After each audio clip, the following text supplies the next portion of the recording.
everyone, I'm Harshvardhan from C Simplify IT. I and my team works on e-commerce and BPM projects. Today I'll show you how to add tenders for a memo.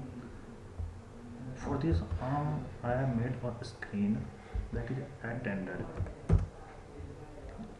You can see here, this is our tender screen. All the tenders whose parent ID is -1 is displaying here, and this is a breadcrumb link, and this option is for add tenders, and this is a grid for tender details. Today I'll show you the basic functionality. I have added some basic functionality to this screen. That is when I'm clicking on a tender from this screen, that is a coupon. The child of coupon, that is all tenders whose parent is coupon is displayed here. You can see here that is I'm pressing up and a coupon is added to breadcrumb. I'm again pressing the verbal coupon here. A verbal option is added in breadcrumb and a verbal is displaying here. We can move to back by pressing the back button, or we can also move on any option by pressing the breadcrumb. That is, if I want to move to coupon, then I can press the coupon. If I want to move to tenders, then I can press the tender also. So we have two options. We can move from breadcrumb, or we can move from this by pressing this all the tenders. That is here. If I want to move to back, then I have to press this back button.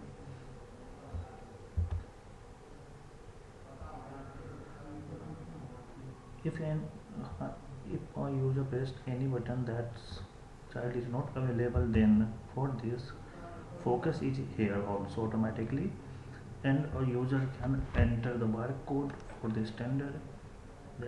This is cash, so the user hasn't need to enter in this field.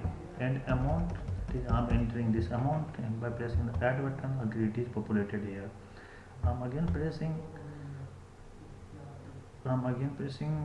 any other thing by add button, that is again other row is added here.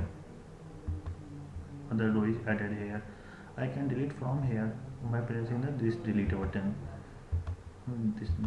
So I have not done all the things. I have done only the basic functionality, that is breadcrumb by pressing the buttons, and we can also add in this tenders. So now I want to add coupon from here, then I have to enter the coupon number here and this amount of tender and add. And this is the basic functionality that I have added in this screen.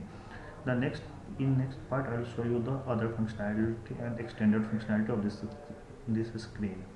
Thank you for your time. I'm looking forward for your comments. Thank you.